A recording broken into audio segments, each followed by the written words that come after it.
के सिन्हा साहब, पाकिस्तान की सुप्रीम कोर्ट ने जिस तरीके से वहां के कट्टरपंथियों का गुस्सा झेला है और जो कुछ बांग्लादेश में अल्पसंख्यकों पर हो रहा है, उसी कट्टरपंथी सोच के चलते आपको क्या फ्यूचर नजर आ रहा है बांग्लादेश का? और सबसे बड़ी बात, अल्पसंख्यकों का क्या फ्यूचर नजर आ रहा है बांग्लादेश में?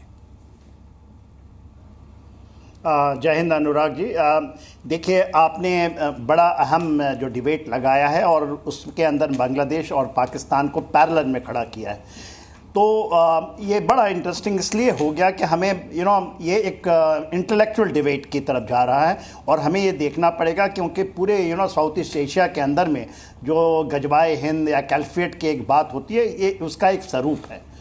अभी क्या हुआ है, मैं सबसे पहले बांग्लादेश को लेता हूँ। देखिए, अभी 52 ईयर्स हुए इसके एग्जिस्टेंस में आए हुए। इसके पहले तो ये पाकिस्तान ही था।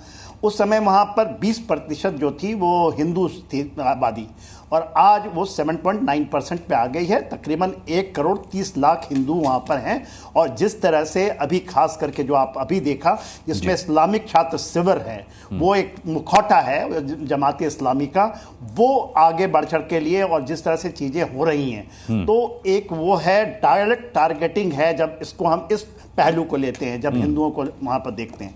अब आइए आप पाकिस्तान में क्या हुआ था। 78 ईयर्स हो गए उसकी आज़ादी के, और जब वहाँ से चला था तो उस समय की आबादी का 14% जो था वो हिंदूज थे। आज वो मात्र 1.9 बोलते हैं परसेंटेज है, जो कि घट कर आ गई है 1.3, और ये केवल आपका 3-4 सालों का ये है।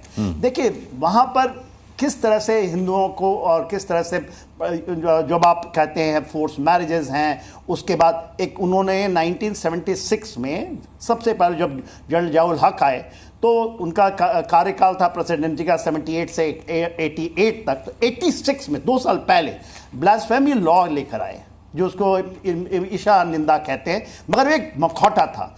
फोर्स मैरिजेस, प्रॉपर्टी का लूटना सभी हिंदुओं की, क्योंकि सब बड़े बड़े प्रॉपर्टीज वहाँ पर जो हैं वो हिंदुओं की होती थी, जो उनके पास, उनको लूटना, कन्वर्जन, मॉब लिंचिंग, ये सारे चीज होकर के आप देखिए इतनी जल्दी गिरावट हुई कि 7.6 या 4% पे आ चुके हैं हिंदुओं का।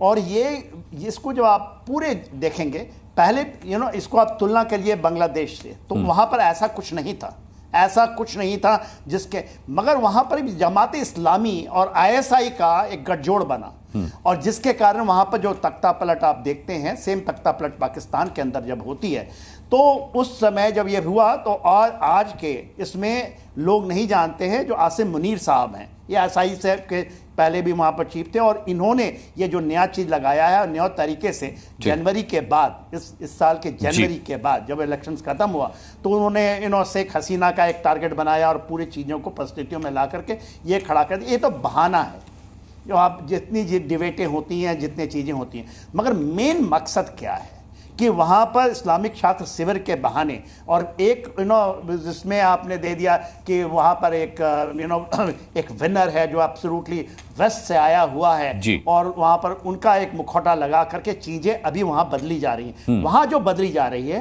यहाँ पर ओपनली सुप्रीम कोर्ट ने क्या किया, उसने यहाँ पर तो क्योंकि अहमदिया मुस्लिम की बात है, जो अभी बात जो चल रही है और जिसके ऊपर में पूरा बवाल चल रहा है, ये आप लिंक करके देखेंगे तो आसिया बीबी का जो केस था, जो एक क्रिश्चियन थी, जिसके बाद उनको डेथ का सेंटेंस हुआ था। और जब आप यहाँ पर देखते हैं कि अभी एक ये कहते अहमदिया मुस्लिम का नाम तो लेकर आए हैं, अहमदिया को भी नॉन मुस्लिम कहते हैं, वहाँ पर इनको डिक्लेयर किया गया ये मुस्लिम समुदाय है, तो सिया को तो नहीं किया इन्होंने। क्योंकि सिन्हा साहब पाकिस्तान से भी मेहमान हमारे साथ हैं, उनसे भी मैं इस पे जवाब ले लेता हूं, आपको डिबेट में दोबारा लाऊंगा मैं। और हमारे साथ तमाम आज पैनलिस्ट हैं। डॉक्टर राजा कासिफ हैं पाकिस्तान से हमारे साथ, political analyst. Welcome to India Raja Kashif साहब। मुझे ये बताइए कि कट्टरपंथियों का इतना बवाल क्यों है? अहमदिया मुस्लिम्स का योगदान भूल गए क्या आप, जो उन्हें मुस्लिम्स नहीं मानते? सिर्फ अपने धर्म के प्रचार प्रसार की इजाजत ही सुप्रीम कोर्ट से मिली थी उन्हें, इस पर इतना बवाल क्या? बहुत शुक्रिया सबसे पहले आपका जी न्यूज का। और दूसरी बात ये आ गई कि देखिए, आज अगर बांग्लादेश में हिंदुओं का इशू हो रहा है, तो मुझे ये समझ नहीं आ रही कि इंडिया तो एक सेकुलर स्टेट है, सेकुलर राष्ट्रीय है, तो उसका क्या काम है कि बांग्लादेश के अंदर हिंदुओं के इशू के ऊपर बात करे? अगर वो हिंदू स्टेट तो नहीं है ना, तो ये आपका मैटर ही नहीं करता कि बांग्लादेश में क्या हो रहा है, क्या नहीं हो रहा। और आपकी तरह अपने भाइयों को डिसोन नहीं करता हिंदुस्तान। आपकी तरह ना तो आप आतंकियों की लाशें उठाते हैं यहां से, और ना आप अपने अहमदियाओं को मुस्लिम्स मानते हैं। ये बेगैरती हिंदुस्तानियों में नहीं है सर, इसीलिए तकलीफ हो रही है वहां के हिंदुओं पर जब जुल्म सितम हो रहा है। तो नहीं तो देखें, सच्चा और सेक्युलरिज्म यही होता है। मैं लाता हूं कपिल। अगर आप देखें, अगर गैरत की बात की जाए तो फिर सवाल ये पैदा होता है, कोई भी गैरतमंद अगर कोई है, और वैसे तो हम अगर इसको टेक्निकल लैंग्वेज में कहें, 71 में एक गैरतमंद इंडियन आर्मी क्या कर रही थी ढाका में, वो क्यों उतरी थी, ये क्वेश्चन पैदा होता है। तो सर अगर वो गए थे तो उनका कोई जवाब नहीं था। आज आपके साथ, आज आपको जवाब दिलवा देता हूं, आज आपको जवाब दिलवा देता हूं। पहले जवाब ही सुन लीजिए, पहले जवाब ही सुन लीजिए। अश्विनी सिवाच जी हैं मेरे साथ, retired major general. Ashwini Siwach ji, जवाब दीजिए। देखो, सच्चाई ये है कि दोनों की हालात ख़राब। देखो, पाकिस्तान का तो ये सच्चाई है कि वो आज के दौर पे पहुंच गया है, और ये भी सच्चाई है कि 22% वहाँ पर माइनॉरिटी थी जब पाकिस्तान बना था, और आज वो घट के 7% रह गई हैं, जो 7% से अब 1.2% पे आ गए।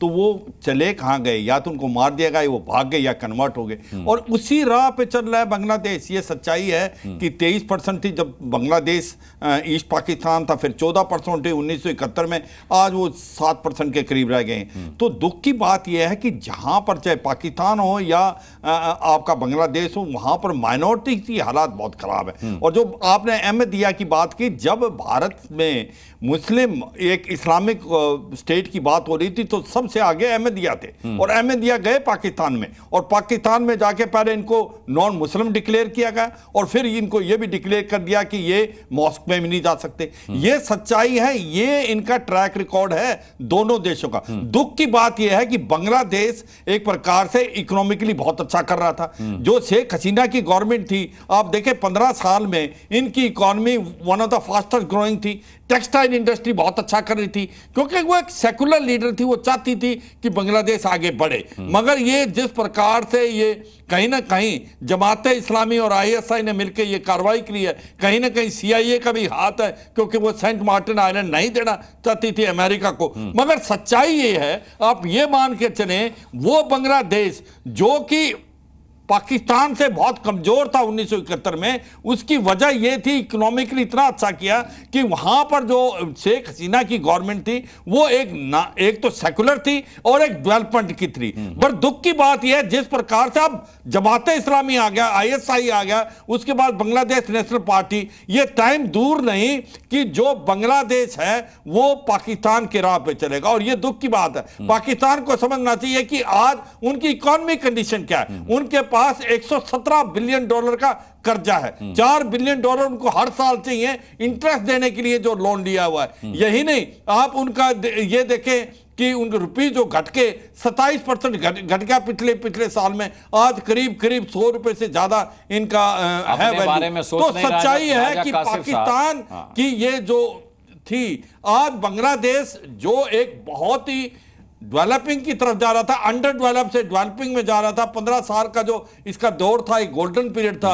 अब वो मुझे लगता है जिस प्रकार से, आप, मैं अनुराग एक चीज बताना चाहूंगा, मैं 1 साल वहां कोर्स कर चुका हूं। अभी वहां पर क्या हो रहा है कि जो खबरें मिल रही हैं, जो हिंदूज हैं उनकी प्रॉपर्टी को छीना जा रहा है, उनसे जबरदस्ती उनके डॉक्यूमेंट साइन कराए जा रहे हैं, उनको रिजाइन किया जा रहा है गवर्नमेंट की जॉबों से। और आज उनकी हालात इतनी हैं कि वो डर के मारे मीडिया के सामने नहीं आ रहे, मीडिया ब्लैकआउट है। और रोंगिया जो एक और, अनुराग, जो रोंगियाज हैं वो जो 10 लाख के करीब कोक्स बाजार में हैं, अभी सुनने में आया उनको आपने बॉर्डर पे भेज दिया है कि वो किसी तरीके से भारत की तरफ घुस जाए। तो ये हालात है आज बांग्लादेश में, बहुत दुख भरी बातें हो रही हैं। और सच्चाई यह है कि जिस प्रकार से माइनॉरिटीज का ध्यान नहीं दिया था पाकिस्तान ने, आज वही बांग्लादेश में हो रहा है। और ये जमात इस्लामी का जो स्टूडेंट यूनियन है वो इसके आगे है, और ISI इसमें बिल्कुल इन्वॉल्व है। मुझे लगता है डॉक्टर राजा कासिफ को जवाब मिल गया होगा।